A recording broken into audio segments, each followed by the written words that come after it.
So, Kung Fu Panda 4 released, and saying it's a little bit of a controversial movie is putting it lightly. From weird behind the scenes info like Shannon Kai being added last minute, and the Furious 5 straight up not being in the movie besides the credits. The movie itself doesn't help either, as while it isn't really considered garbage, it's also not considered anything special or living up to the original trilogy. I do think some of the complaints, however, to be pointless. The Furious 5, yes, they're fun characters, but the biggest complaint I've heard of Kung Fu Panda 3 is that the Furious 5 have nothing to do. To be honest, they're just there to get captured by Kai and to show how strong he actually is. Kung Fu Panda 1 did almost the exact same thing.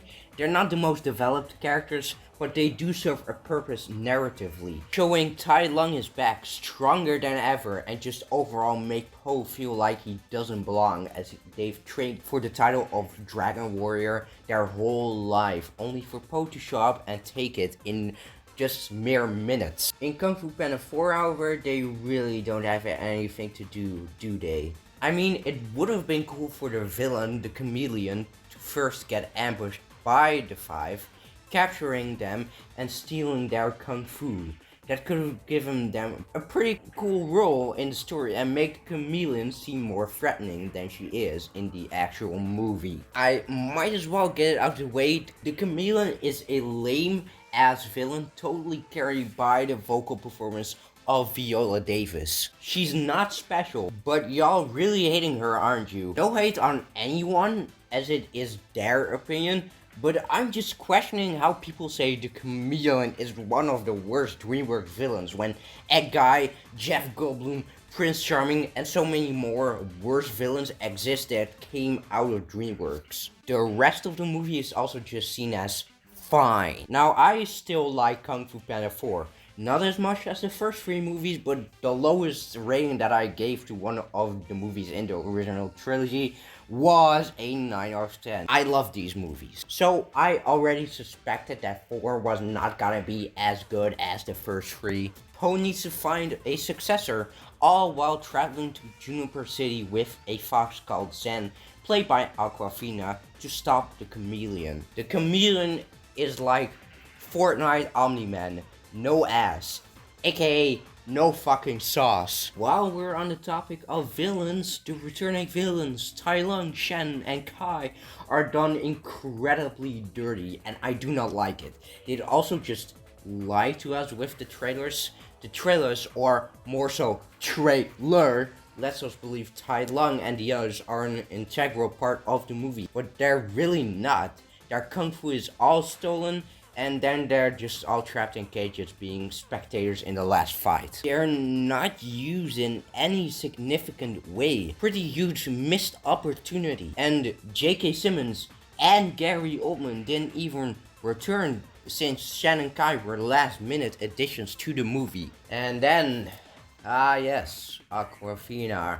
Probably one of the most controversial actresses in a while. I see several complaints. Some say she's just annoying and they can't tolerate her, which is understandable. I don't like certain actors either. But some say she's in everything, which is not understandable. She's only been in 22 movies since 2016, in 8 years. I mean, I guess that's a lot in 8 years, but I don't think that's enough to justify the hate towards her. Her character in Kung Fu Panda 4 is very charming, in my opinion. Not the most developed character, but I liked her well enough. There's this subplot with Lee and Mr. Ping, and they're probably one of the best things about this movie. It does feel weird knowing if they make a 5th and 6th movie that Zen is gonna be playing the role of the Dragon Warrior and Po is stepping into the Master Oogway's place. The movie should have gone into Zen's backstory much more, and at least 50 minutes should have been added to the movie. Kung Fu Panda 4 is also the entry in the franchise with the lowest budget. It reuses a lot more models and assets, which is so weird because DreamWorks as of late has been cutting the budget for their movies in half, but none of the prior movies have so much reused assets like Kung Fu Panda 4. And I don't know why. Maybe because of time constraints. But then it should have been a real tight deadline. Don't get me wrong, the animation is still very good. By far the coolest thing about an animation are the fight scenes and when the chameleon transforms. Not so fun tidbit, the co-director named Stephanie throughout this movie's production has nothing but wanted to do things right. She wanted this to live up to the original trilogy. She wanted to do Tai Lung right, but all she got in return was nothing. No acknowledgement, no nothing.